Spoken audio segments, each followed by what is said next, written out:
I'm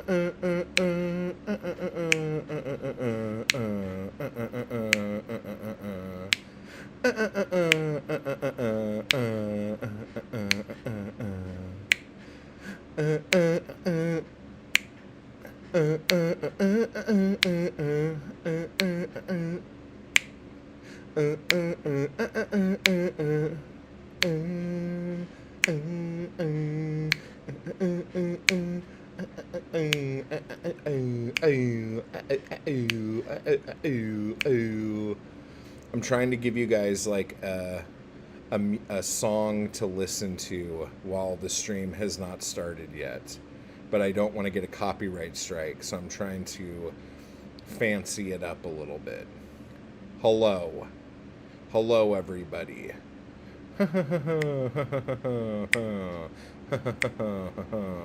If you could guess the song I am butchering, leave it in the chat. Bing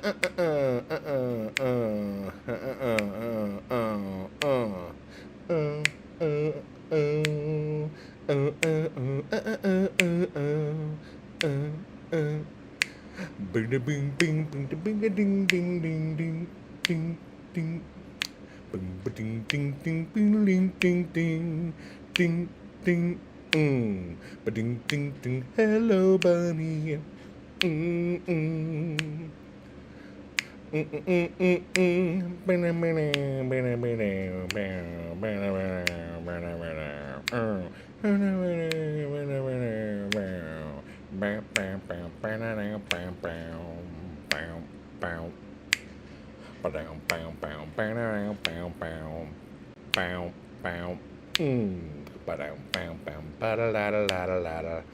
Wow.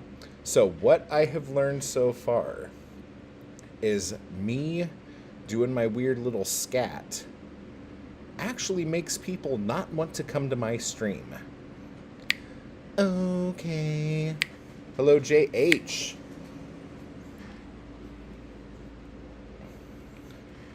No, but I could see it where you would feel that. I was kind of leaning heavy on the bass line, and the bass line does have a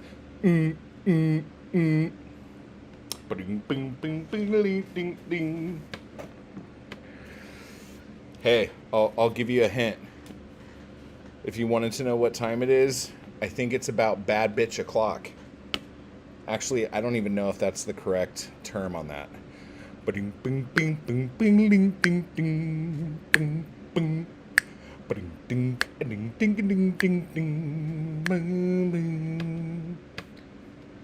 Well, it's about damn time to start this stream.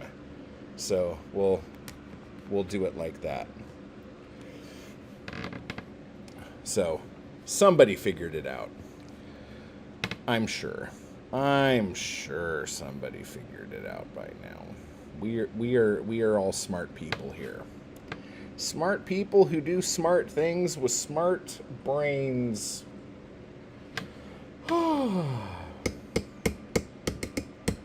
Yeah, I don't know. I'm like, oh, my hair is a train wreck over here. I'm really into Lizzo right now, guys. I don't know what to tell you. Lizzo's my bitch, dude. Oh, let me see. Not really. Oh no. Hang on, let me just respond to my tiny one.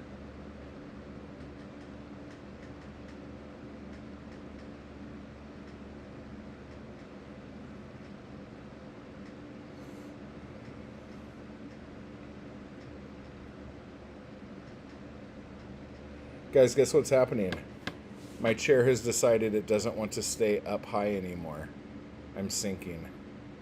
I'm sinking. I'm sinking. I'm gonna blame the heat. It's like I'm in a fucking elevator. Oh wow, we are low riding today, folks.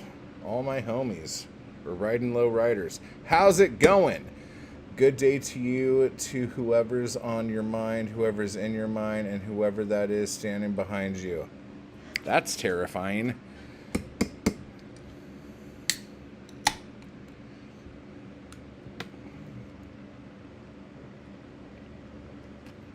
Oh my God. Oh.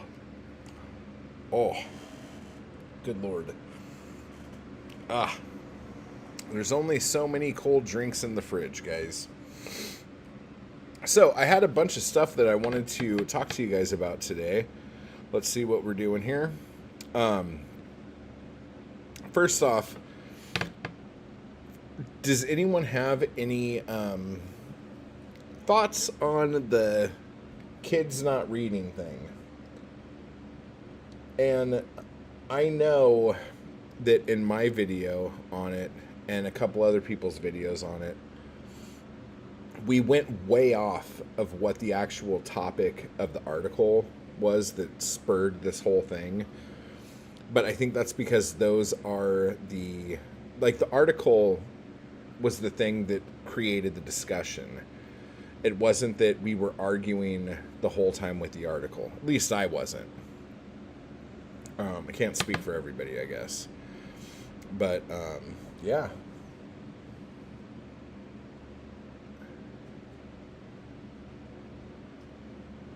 Right on, man. Goody good. The other thing I wanted to talk to you guys about today. So if anyone has any bits that they want to share about the kid stuff, please drop that in. But one of the things I wanted to share with you guys today, and I'm hoping that my OBS works. It's hot as balls here, so there's a good possibility my computer overheats and this whole thing goes the way of the buffalo. But if it doesn't, then this should be really fun.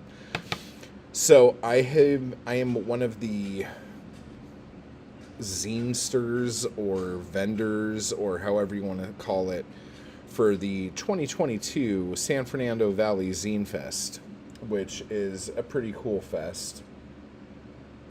And since COVID started, they've been doing the Zine Fest virtually.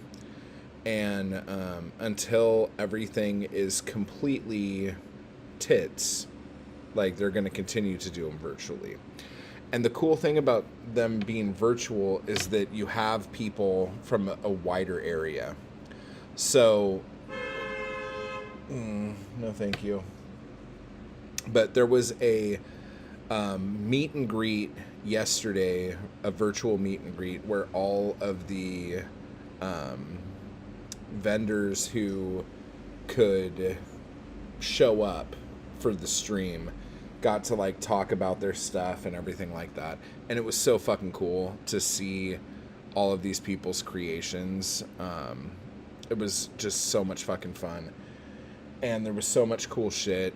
And I already spent way too much money than I thought I was going to. And I need to lay off a bit until next week, let's say. But it's hard because people make really cool fucking shit and you want it. You want it. So what I was going to do was kind of show you some of the people's stuff. Oh, and what I was saying about like where people are. There was somebody there from Texas, somebody there from Chicago, and then there were two people in San Francisco. But that's because today is the San Francisco Zine Fest, which is an in-person fest and a huge Zine Fest, actually. And one of the people there, I think, is from Mexico City.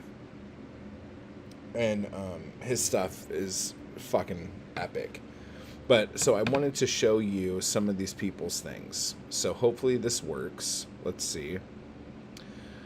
So this is the website. Let me see what this looks like for you guys, because I don't know if you guys are getting the same look that I'm getting here. Let's see. In a minute.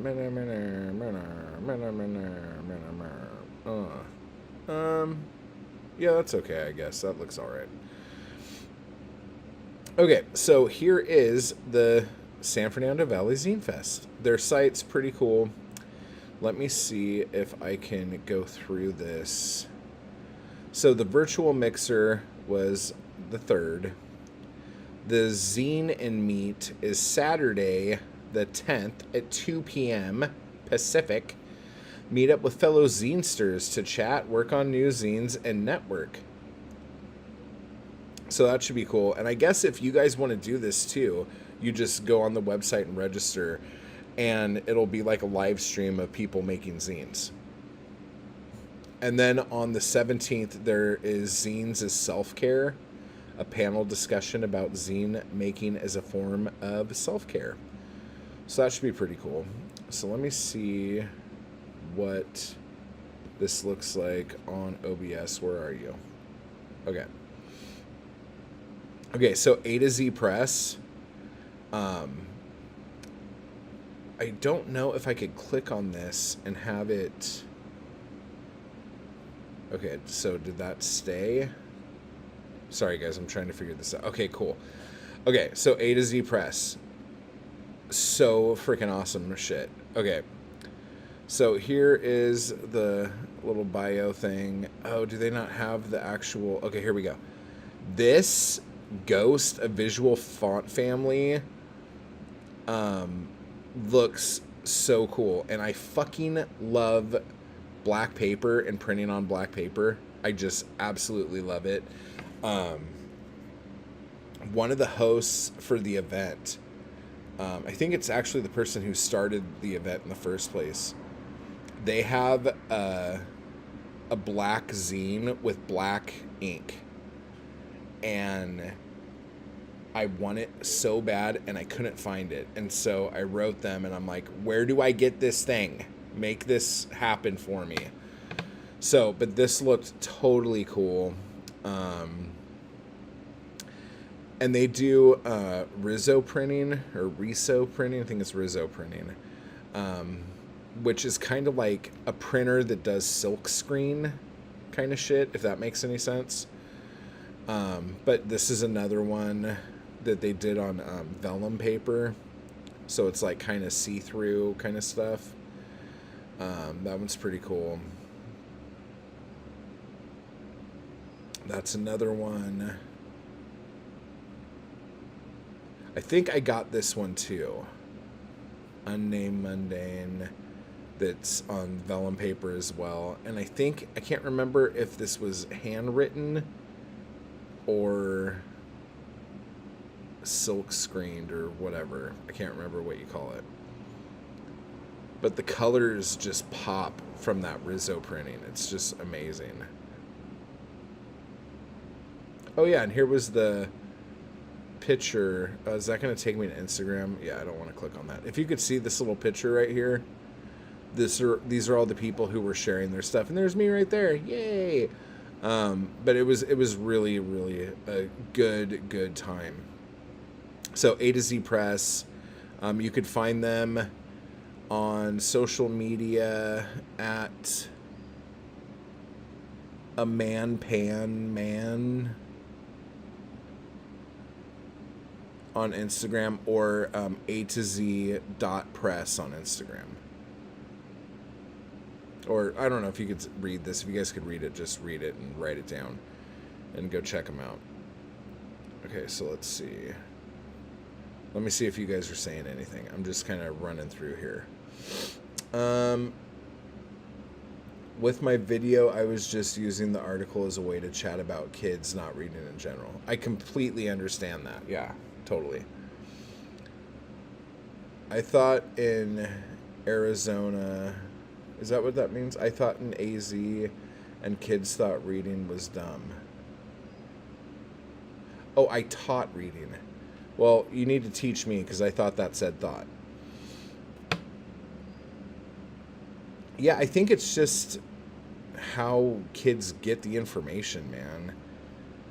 Like, kids are going to think reading's stupid unless you give them enough things that they're already interested in, or shit that they want to be interested in. Like, you can't fucking shove fucking Huckleberry Finn down a kid's throat, no matter how cool you think being barefoot and fishing is.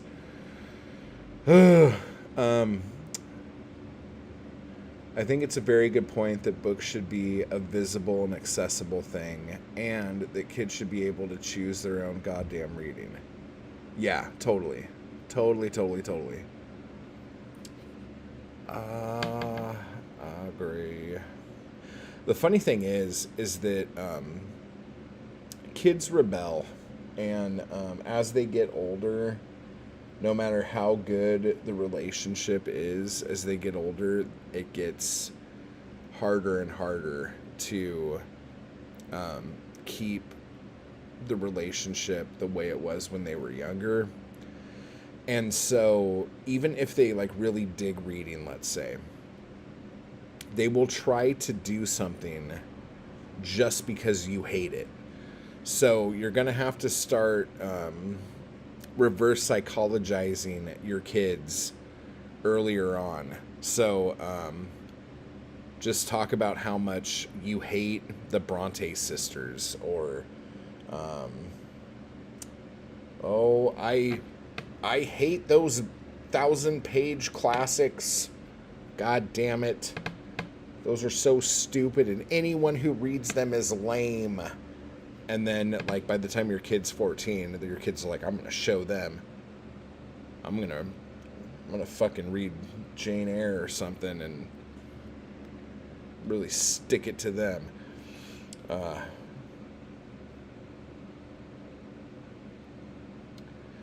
My niece's school has lots more mandatory reading than I did. The books suck, and it's killing her interest in reading. It's not the classics or anything, just the random new books.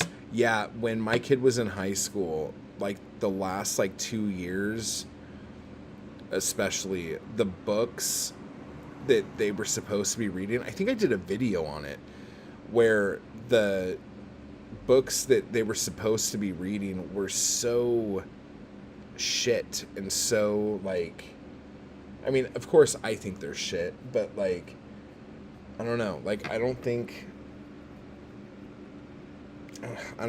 Lord of the Flies held my kids' attention way more than the more modern shit held my kids' attention, if that makes any sense. But whatever.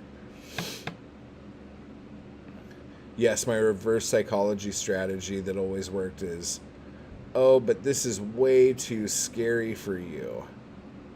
Yeah, that's a good one. Yeah. You don't want to read scary stuff. Okay, I don't think Andy was there. Angie, I don't think, was there. Bad Eye Bailey wasn't there. I'm going to look at this one. I don't think I've looked at it yet. Immortality Through Memento.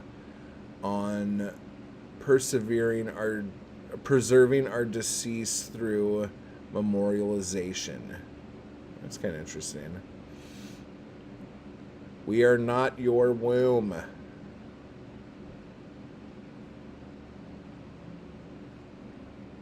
Cult of the Family, Family Traditions and Indoctrinations. That looks awesome. I'm interested in that. I can't read all of this. Mourning the Body and Death Positivity.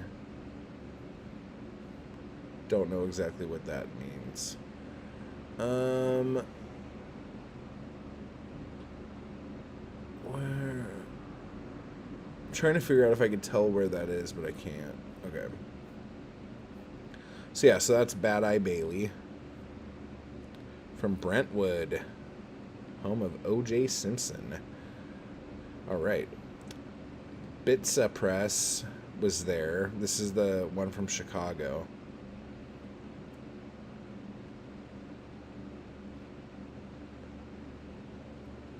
You Can Make Them Like You, a dating apps zine. This is another Rizzo print one. The Rizzo print stuff pops so bad. Look at that. Look at that. Because what it does is it takes a plastic sheet and cuts into it all of the stuff that's on the page. And then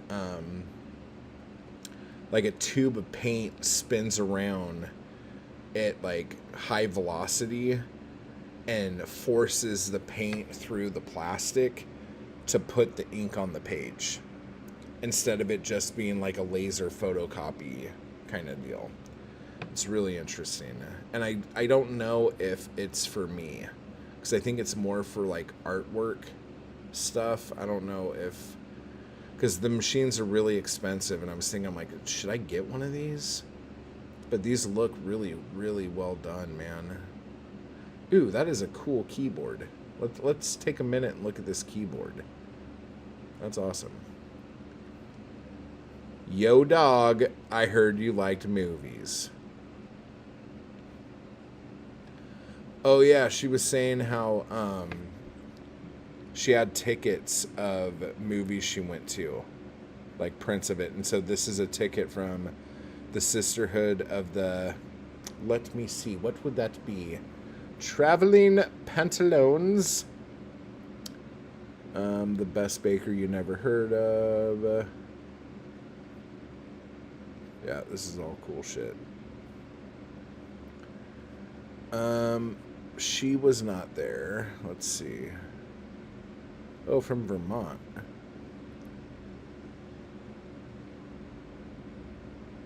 Canto Cutie. These look really well made. Yeah, these are perfect bound. Wow.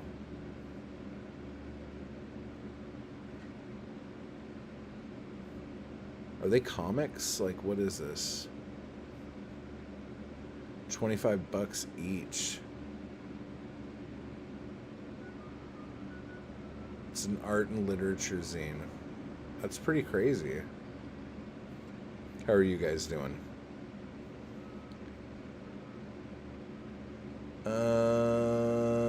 Oh, wow, I've missed a few comments here. I love it. I absolutely hate The Lord of the Rings. You better not even read. Yeah, totally. Totally. I need the classics. Oh, I read the classics aloud to my children during class. After class, they are free to read whatever they choose, or what they choose. We are currently reading Something Wicked This Way Comes for a spooky season. Dude, that book is actually really, really cool. Like, I thought for sure I wasn't going to like it. And that was one of those books that I went in going, this is going to be like, ugh. And the more I read it, like, I just was getting more and more and more into it. The books we were forced to read in school bored me, and I hated reading until the class novel was Z for Zachariah. That was the turning point. I became an avid reader after that. I don't think I know that book. What is that? Who wrote that? Going to a demolition derby, so I'll catch you later. There you go. Smash that stuff. Tell me you're in the demolition derby. Love the whole Zine Fest movement. Yeah, it's really cool. And seriously, it's so weird. Like, just in the last, I would say like 5 or 6 years, the quality of zines has like skyrocketed. Like, when you go to Fest and you see like what a lot of people are making, it just fucking blows your mind. Totally blows your mind. My kids love Call of the Wild and The Secret Garden. Yep. It's so funny too. Like, Bunny's like, I would love to go to a zine fest and blow my wallet apart. You totally can, but if you make zines, you can go with your zines and table or whatever, but then you could like trade. Like, people at Zine Fest are so into trading because they want zines too. So you just go around and do trades and stuff, and then you come back with like a giant bag full of stuff. It's awesome. Hey, Cat Dancer. I love Bradbury. His writing style takes some getting used to, but it's really good. Yeah. Yeah, it's a good book. It's a good book. Oh, I was going to tell you, you know that A to Z press I showed you guys at the beginning?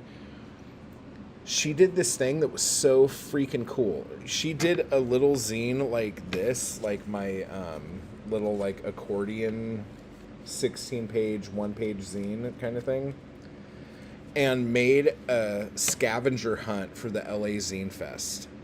So people would get it, and she would have pencils for everybody to like go.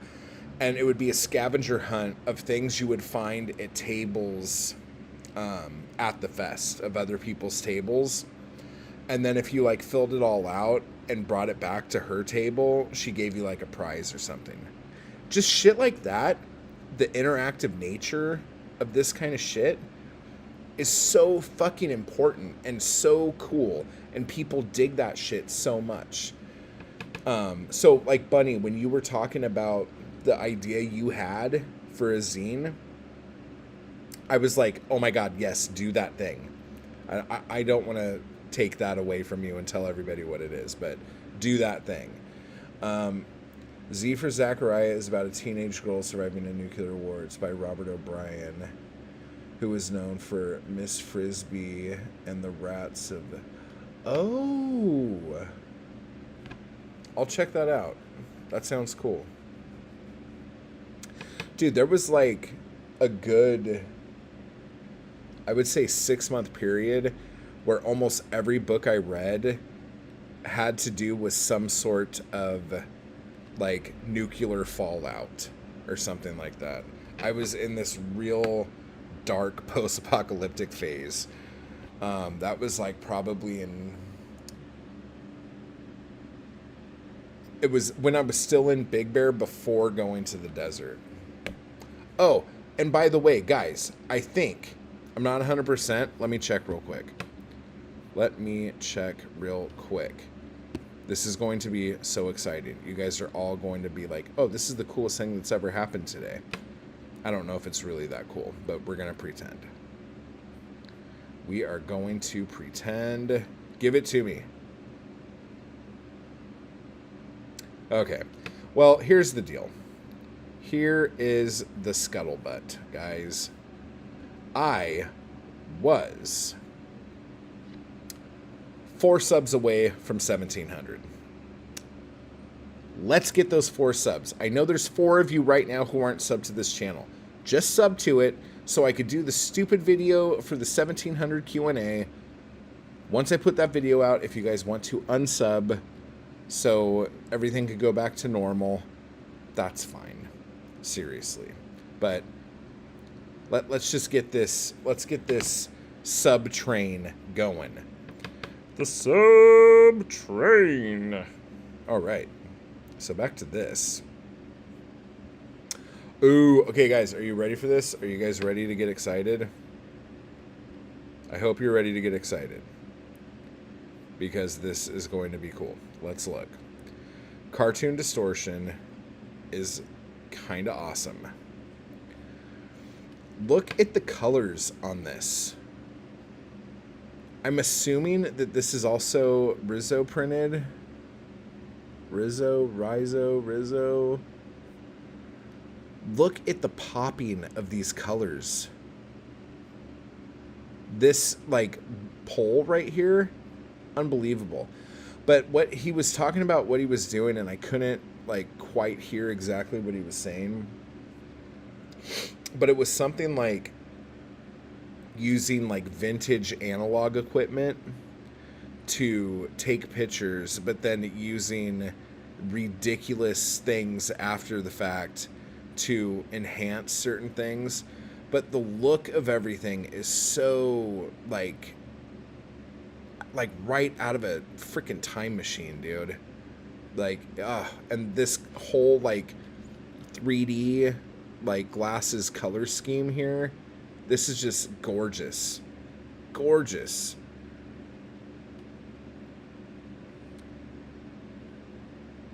Pink punk. And these ones here, these are zines he makes with his daughter. And I don't know exactly how they do it, because by the time he got here, he was running out of time. And so he was kind of talking quick, and I couldn't really hear what was happening. Beautiful Rizzo prints, man. Jeez. Unbelievable. Yeah, so this guy, Cartoon Distortion on Instagram, or Linktree/Cartoon Distortion. Just great stuff. Great stuff. This guy here is really awesome. This Dan Johnson. Check this out. He was actually reading stuff out of this. Well, Eat the Rich recipe book. That's hysterical. But the cruelty of Christianity. I don't remember that's what the cover looking like. But he was reading stuff out of this, and just talking about the different, and what it basically is the, I guess, hypocrisy that a lot of Christians tell you, that they're coming at you with love, but what it really is, kind of thing. So that's just something if you're into that stuff. All the Exes I've Never Had, a mostly false memoir. Hysterical. Yeah, he's from right around here too. So his Etsy shop is Dan Johnson Creations, if you want to check out his stuff. I'm going to pick up this one for sure, and maybe this one too.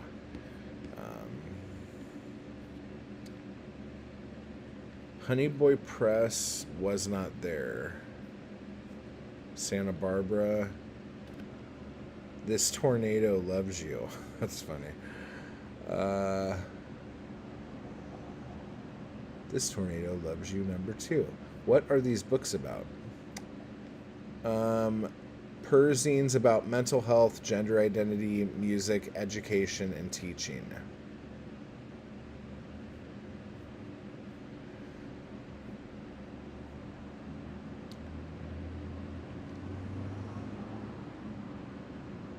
Okay, what the hell is this? Annotated wrestling zine? Fanzines about Japanese and U.S. professional wrestling. Oh my god. Oh my god. Oh my god. Oh man, they really are into Double or Nothing, huh? Well, I got excited for a little bit. Ungovernable. A zine by Socrates. Oh, shit. This is some funny shit. I'm going to have to, look into this a little bit. They were not there either. Oakland and Brooklyn.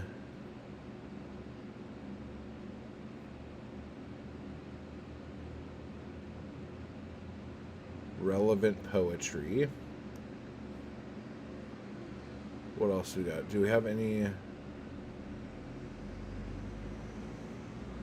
What kind of binding is that? That looks like a big staple through a perfect bound book.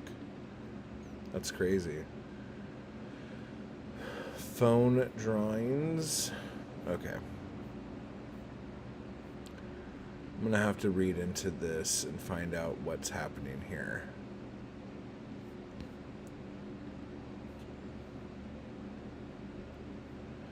Who else did I want to show you guys before? She was here. She's from Texas.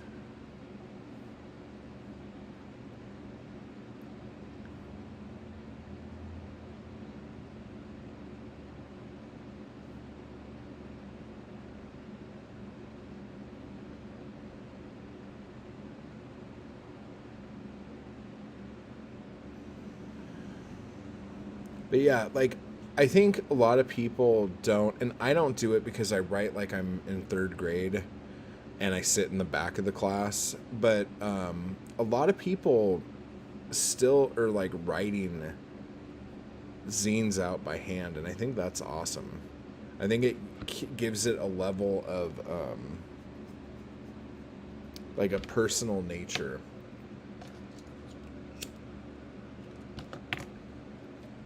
So if your penmanship isn't shit, I would say do that. Yeah, so that's pretty cool. And she's at Chrissy Tigerstrom on the Insta. Or ChrissyTigerstrom.com. That's easy.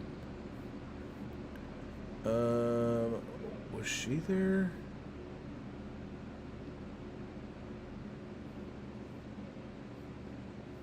Yes, she was here. She does poetry. I actually wanted to hit her up and see if she wanted to like do like blood rag stuff.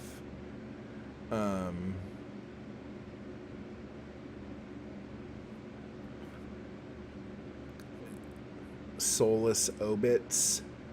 This was photography and poetry that she did to get her out of like a very serious depression. Been there, feel that. So there you go. Oh, that's amazing. Look at that. That's a great shot.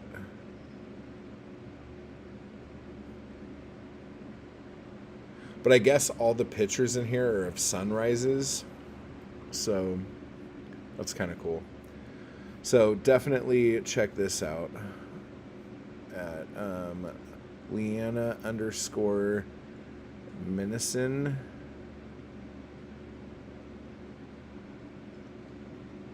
Okay, you guys talking over here still? Sorry, guys. I just looked up Z for Zachariah. I think I'll check that out too. Dude, DS, killing it with the recommendation, man. Everyone's down. Jade says, zines seem to have been more of a subculture thing here in Sweden back in the 90s. Then it made a huge comeback, and now we even have an annual Zine Fest down the street from where I live. VXO Zine Fest. That's awesome. Have you guys been having it there since COVID? Like, or is it a virtual thing?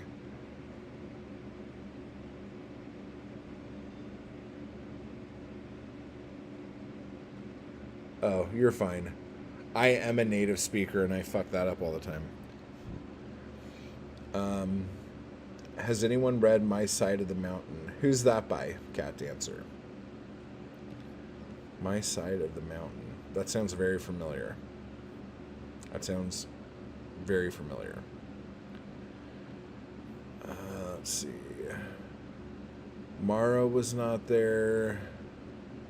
Marlena, I don't think was there. Hey, who's this guy?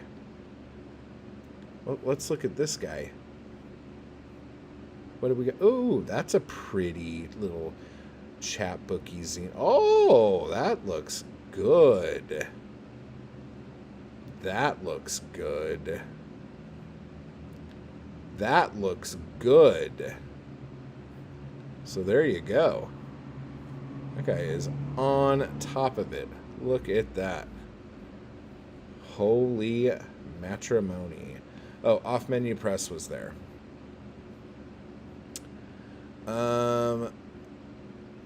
This one was cool. Lies employers tell, how to spot union busting in the workplace. That is so specific. It's awesome. I love it. I love that.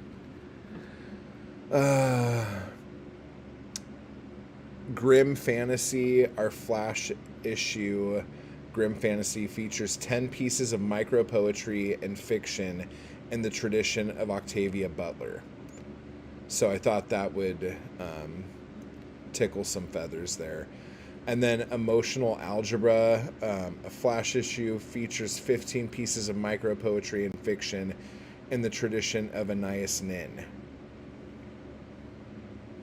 So that's kind of cool. But look at this printing, dude. Like, this is, like, ridiculous. That looks very, very good. Art is activism. I wanted to pick this one up, too.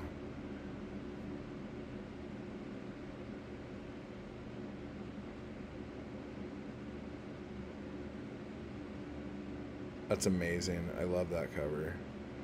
All female menu.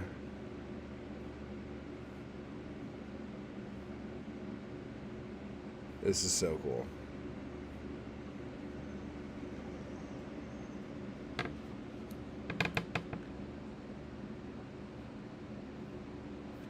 Super cool shit. Super cool shit.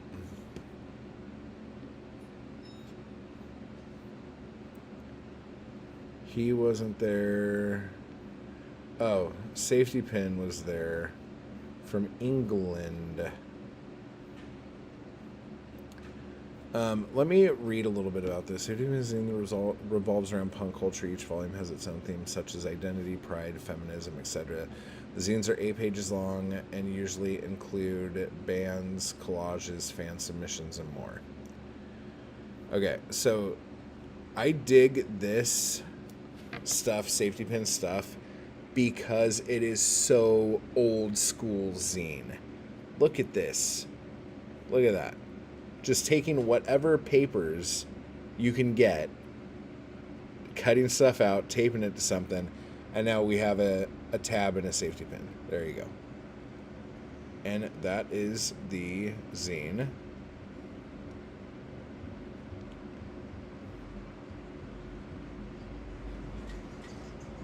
These are so DIY.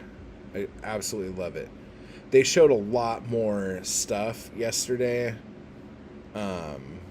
So check out Safety Pin Zine on TikTok or Safety Pin Zine on Instagram.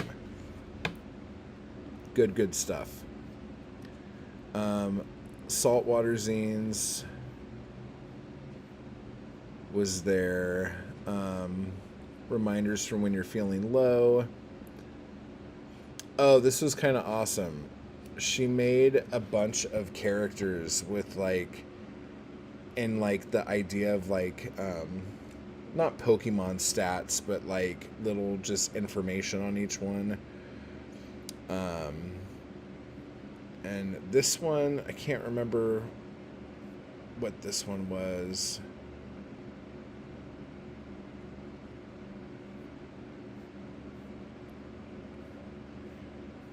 I think, is this the one? Coming out, yeah. Okay, so she made a zine of all of the text messages, DMs, and things like that of her coming out to her friends and family. It was such a cool little idea. I loved it. It was great. So that is Saltwater Zines on Instagram. Shiv Lightly was not there. Tara was not there. Glitter Chick was not there. Tori was not there. India Productions was not there. Valley Girl was there. And Valley Girl's at the San Francisco one right now. Let me see. But look at this printing, man. Fuck. San Fernando Valley in 35 millimeter. Film photographs taken in San Fernando Valley. Growing Up Valley.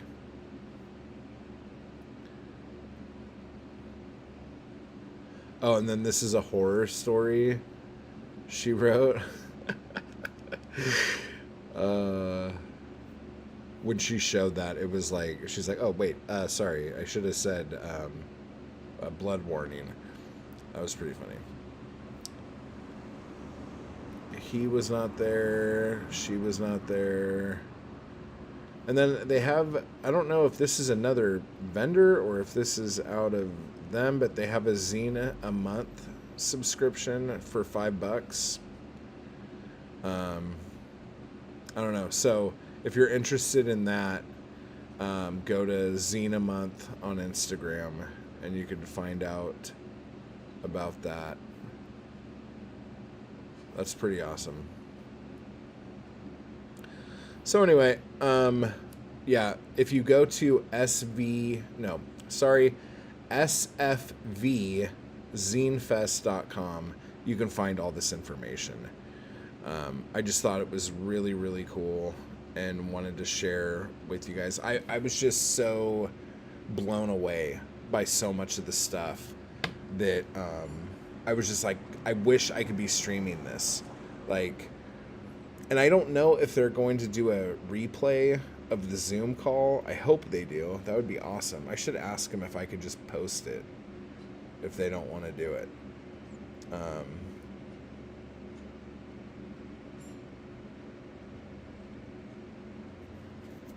Guy seems kind of sketch. Might want to wait for reviews. What are you talking about? Did I miss it? Trivia. Oh, trivia. Robert O'Brien died before finishing Z for Zachariah. The book was completed by his wife from his notes. He never got to enjoy the success of his novel. Oh, wow. That sucks. DAT printing is cool. It is. Literate learning has been a major aid to the conservative forces that resist growth and adventure. It encouraged a purely verbal kind of learning that was confused with natural knowledge. Gotta go watch Doctor Strangelove, the best movie ever. Doctor Strangelove is very good. I was talking about the plug for yourself.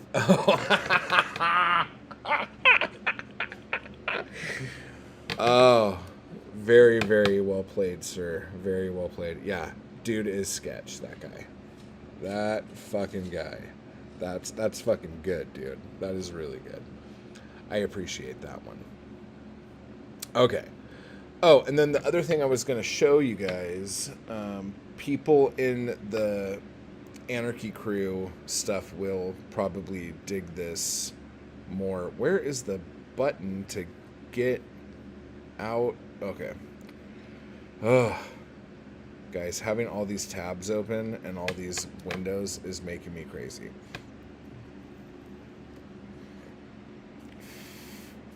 Chris, is that quote or is that comment you put before that from Dr. Strangelove?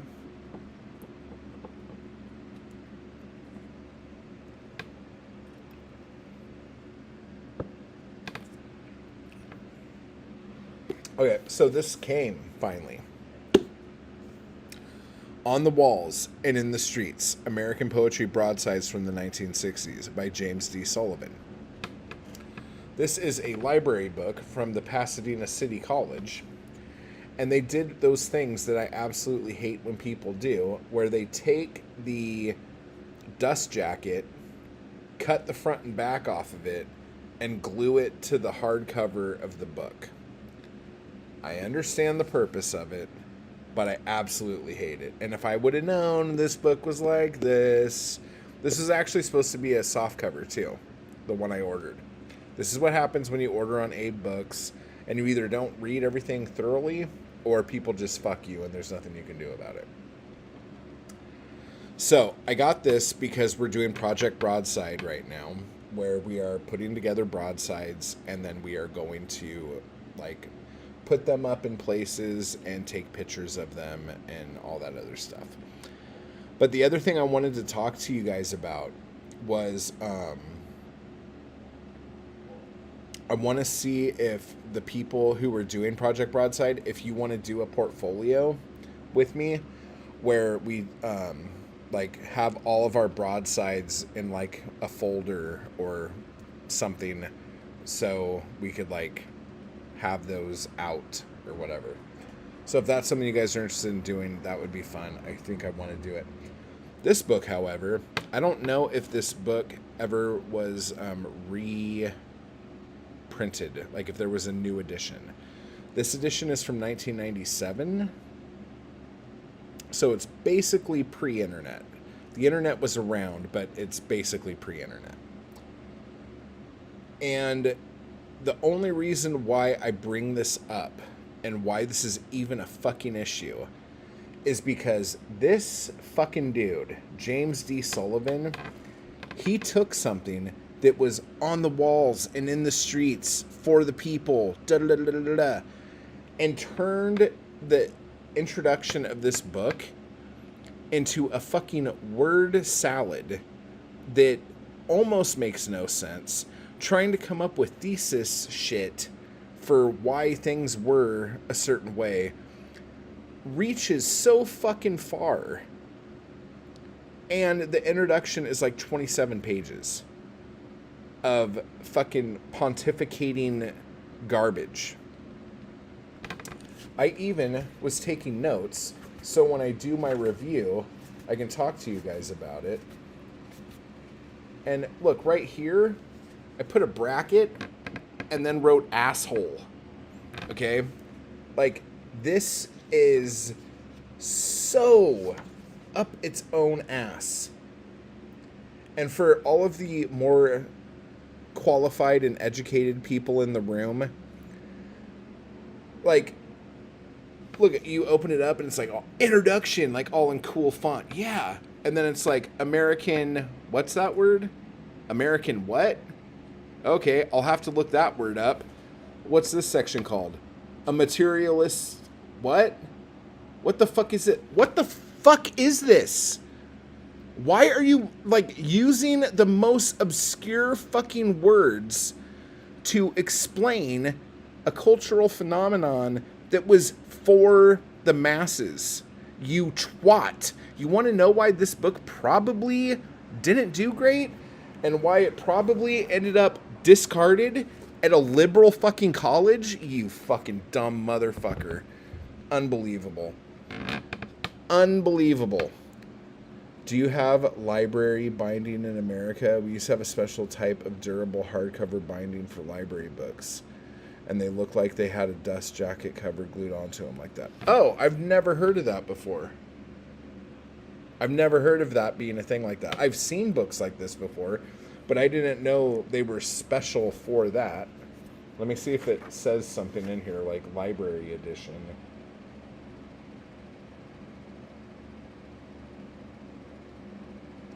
No, it doesn't say anything like that.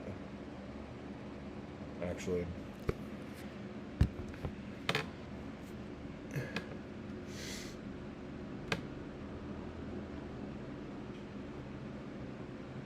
Oh my gosh. But the real question, how is the poetry in the book? In which book? In this book, there hasn't been any poetry yet in this book. Happening in the streets, the Harvard crackdown streets. Yeah, no shit. It's like the guy who wrote this book is a professor at the University of Illinois, or at least was in the 90s. I just, like, I can't fucking believe that this is how this would go. And the other thing that pisses me off about this is that it has endnotes. Endnotes are the worst thing in the fucking world, and it's so funny because Sean D. Stanfast just did a video. Like, do you prefer footnotes or endnotes or no notes at all? Footnotes every day of the week. If the footnotes are like half or even 2/3 of the page, give it to me. If I could read something and then go, oh, okay, that makes sense. There's a flow to it. If you make it to where you have to go to the end of the book to, like, figure out what the fuck, it just breaks the whole flow of everything. This book is put together stupidly. The introduction is absolute fucking garbage, and I haven't got past the introduction yet. I have so much to say about the introduction, so I will be doing a video about that, because the this is actually kind of cool. There's a picture of Tony Harrison's Vortrekker broadside. It's kind of interesting. Oh, and then right here I wrote, "No one talks like this." Like, it's just... The thing that pisses me off about nonfiction is when the asshat who's writing the nonfiction is like, oh, I got to get my chops in so people can see that, like, I have a thesaurus and I know amazing words and I could string sentences together and da-da-da-da-da. No one cares. It's a nonfiction book. People want facts. Just don't make them dry. That's all you have to do. Like, this is like fucking jerky over here. That's how dry this is. Okay? And he's trying to not make it dry by putting it in a jerky machine. So I'm just like, I'm so let down. I was so looking forward to this book. And now that I'm out of his masturbatory look at me part of the book, I'm hoping the rest of the book's good. So fingers crossed. Fingers crossed.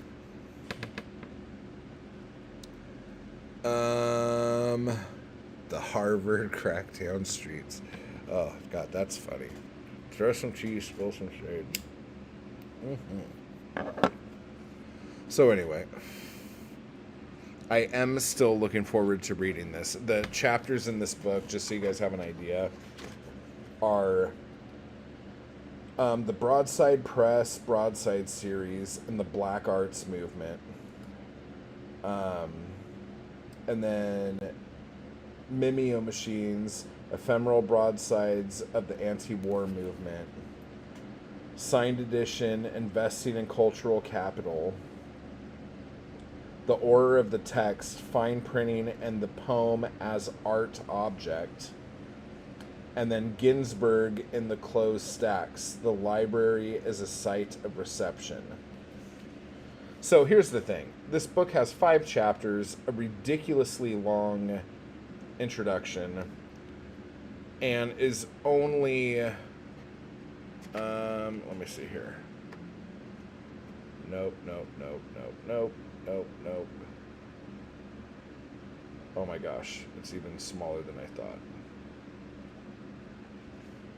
This is sad.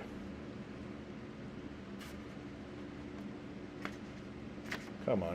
I guess I could have just looked at the thing. Let me just look at the thing. It's only 168 pages. But the pages are super ass thick, and it makes you think that this is like, it makes you have this weird sensation that the book is meatier than it really is. So, whatever. Now I'm all fucking again. And I don't like my chair being this low.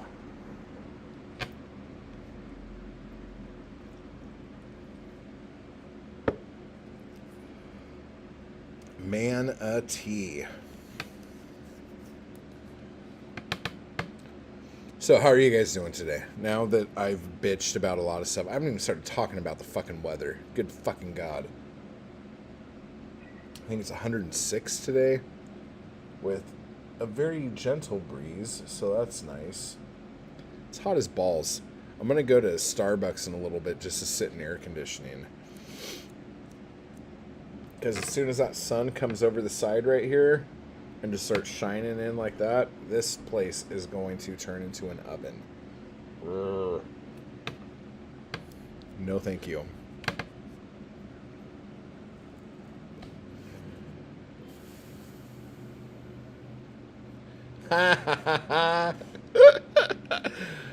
Too shat, brother. Too shat.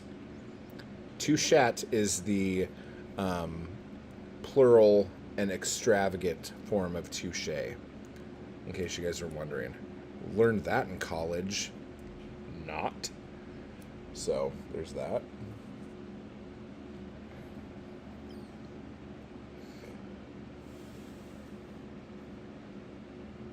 Has anyone found out anything you can do with a philosophy degree yet, besides teach philosophy?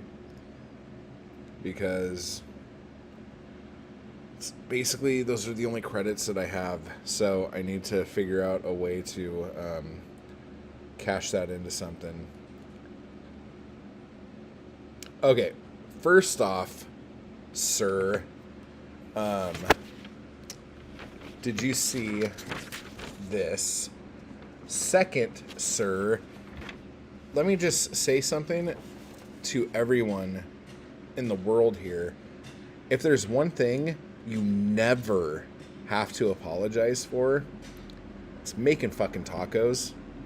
Don't you ever apologize for making tacos. How dare you? Don't apologize for that. You are doing good because you're making fucking tacos.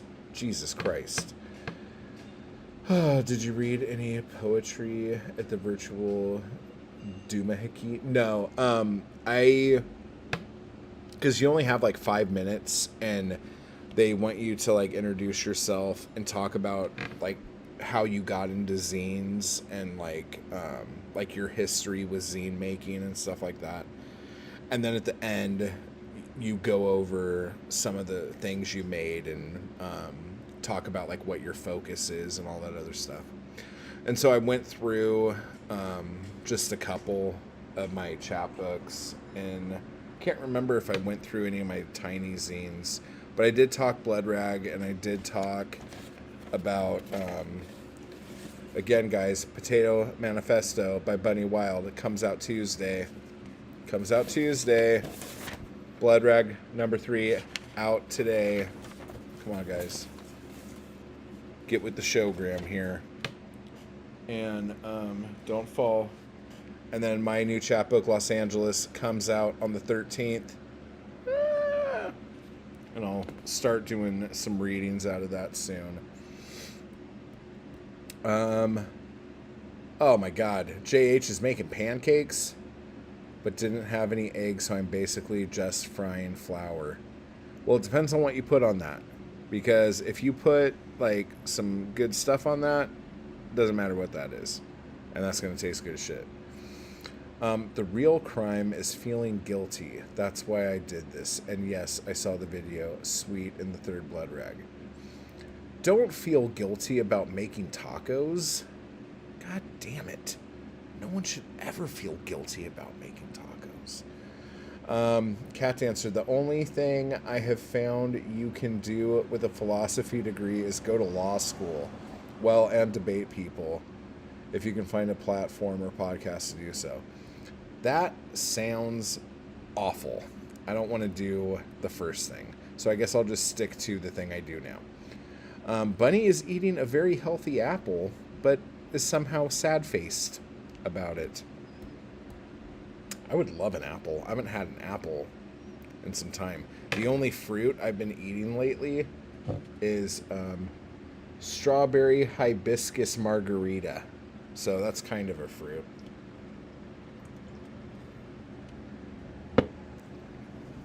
God, those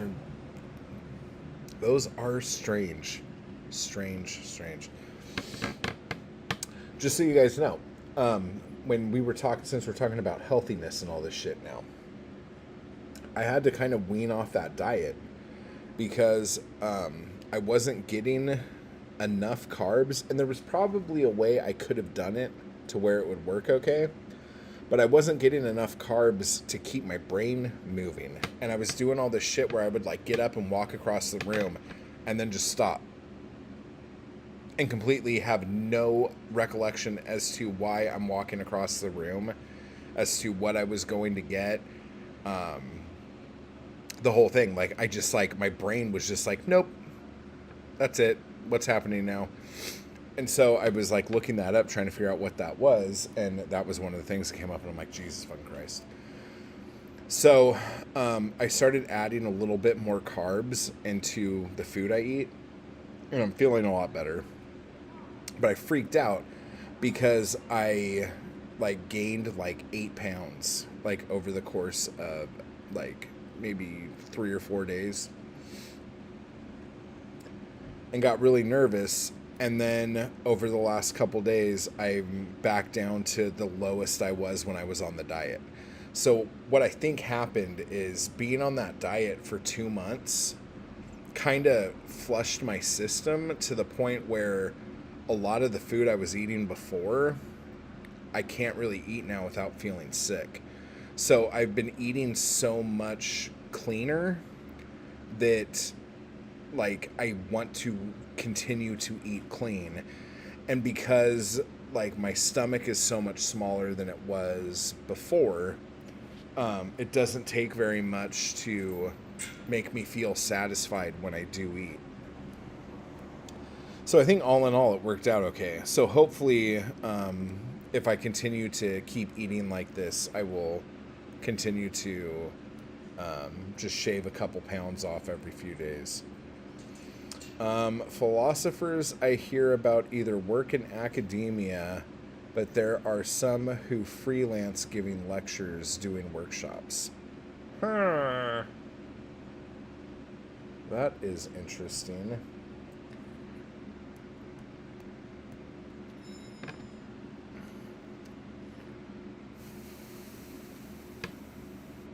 Yeah, I don't think I fall into those categories.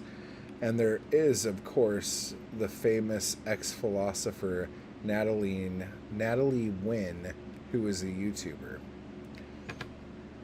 I do not know about Natalie Wynn. So Natalie Wynn is an ex-philosopher. Once you decide you're philosophizing stuff, can you ever not do that? I guess that is a philosophical question. Can a philosophical person cease to be philosophical and still be alive? I don't think that's possible.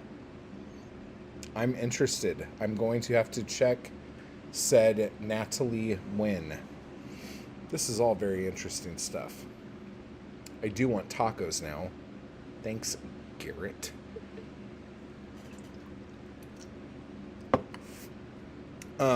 Have you guys had soy curls? I think she dropped out of her PhD program. That's why she says that. Oh, I get that. I heard that philosophers can be advisors to big-time Silicon Valley executives, but I'm not sure. Oh, God. Would I have advice for them?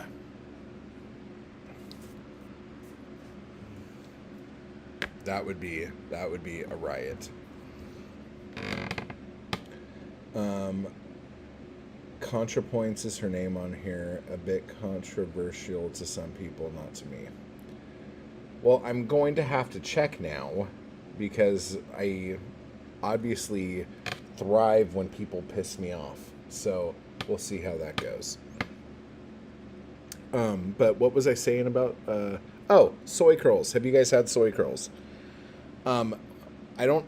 They're soy, I guess, and you like kind of soak them, and then you could fry them up and chop them up, and they're like little. They look like little tiny strips of chicken. And when you fry them up, you put them in tacos and stuff like that, or put them on salads, and you could. They take the flavor of whatever you put in them. Like if you like fry them in like soy sauce or oyster sauce or fucking. Let's see, barbecue sauce if you're into barbecue sauce or anything like that. Like they totally take the flavor on. They are good as shit. And they're pretty cheap and you get like giant bags of them and like they're really good. Like, so look into it if you're into that kind of shit. I've heard it's Stoic philosophy, otherwise known as fascism, but anyways.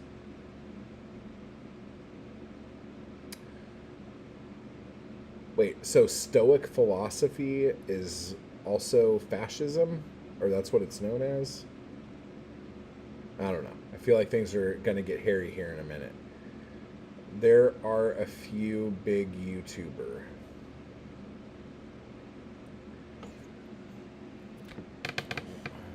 Oh, big YouTubers who have a philosophy degree on here. Really? Yeah, I can't imagine that you could fucking do anything else other than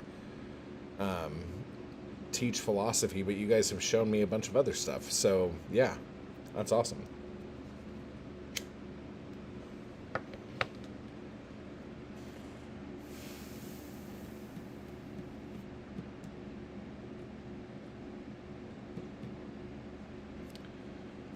Okay, so I'm going to kind of wrap it up here for now because I think I want to make tacos now. Because I haven't had anything to eat yet today. That's the other thing I stopped doing, eating first thing when I wake up. That's how that diet I was on was making me do it. So now I usually don't eat till like 4 or 5 o'clock. And it's kind of nice. But it is only 1:30. But we have been talking tacos. And I was talking soy curls. and now all I could taste in my mouth is soy sauce covered soy curls. You could just become an artist and teach poetry or something. I totally could do that.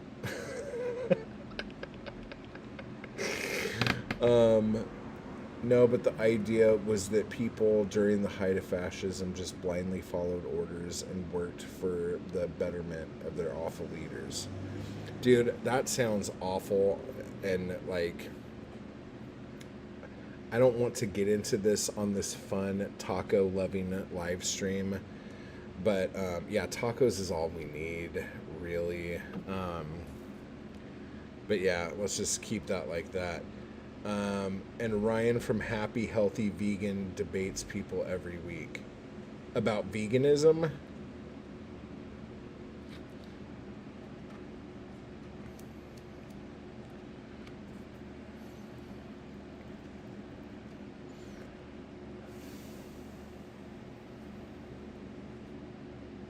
Oh my God, I could taste soy curls right now. That is sad.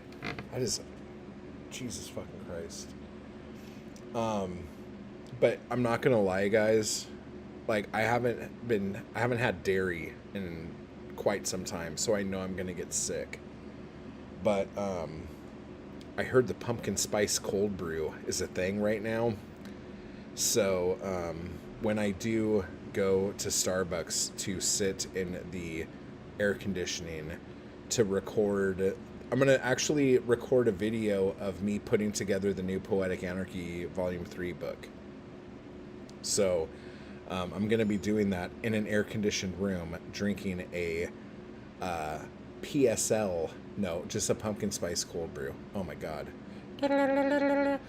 Dude, like, if you guys are into, like, the whole Starbucks cold brew thing and you haven't had the Irish cream cold brew, you are fucking missing the fuck out. Oh my God. You know what I did after I had a fucking Irish cream cold brew at Starbucks? First time I had it, I walked right out of Starbucks, walked across the parking lot, went into the grocery store and bought a big ass bottle of Bailey's. And I fucking went home and got fucking drunk on Bailey's. Damn. You can eat a different type of taco every day of the week. You totally can. And then if you like run out of like little corn tortillas, you could have a taco salad on day 8. Soy curl taco? Yes, soy curl taco. Is pumpkin spice good? I've never had it. Here's the thing. I never thought pumpkin spice would be good. And people talk about their PSL life and all this other fucking shit. And I'm thinking these people are fucking idiots and I want to start talking shit and like throwing eggs at them and shit. And then I fucking had a pumpkin spice latte and was like, oh my God, this is really fucking tasty. I've been an asshole to everyone. If you like pumpkin pie, if you like Thanksgiving, if you like these things, if you like fall, if you like the smell of rotting leaves under your feet, you will like a pumpkin spice latte. I'm just saying.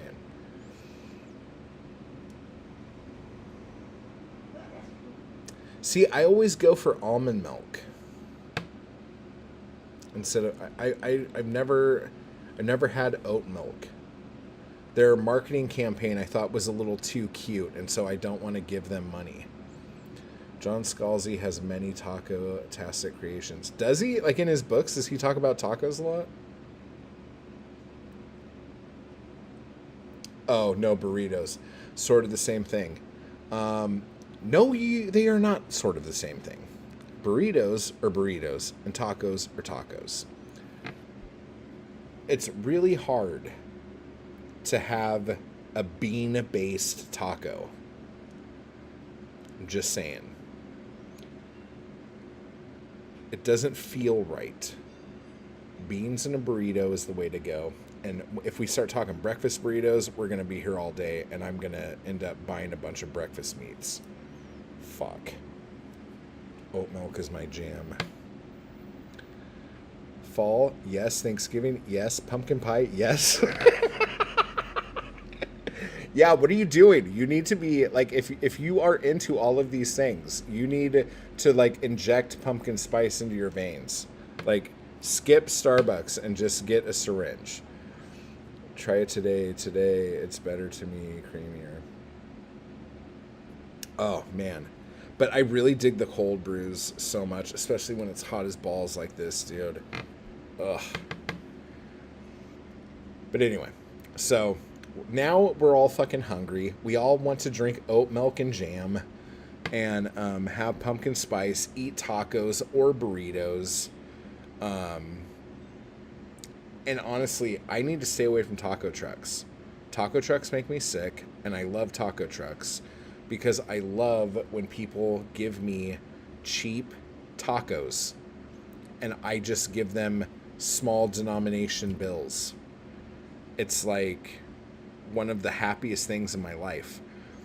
But the last few months, anytime I go to a taco truck, it's bad. It is not a pleasant experience. Oh, but taco trucks are so good. I love cheap tacos. All right. Now we're all just gluttons. So you guys are all amazing. Pick up all the stuff. Blood Rag, out now. Manifesto, out Tuesday. Los Angeles, out the 13th. And I will be making the Poetic Anarchy Volume 3, a making of the book video for crew members. And I will talk to you. You can get them to splash oat milk in your cold brew too. Should I try the oat milk? Maybe I'll try the oat milk today. I'm going to try the oat milk today, Cat Dancer. I'm going to do it. All right. So you guys are amazing. And go check out SFV Zinefest.com and check out all the vendors there and show them some love, or at least give them some ads on Instagram or whatever.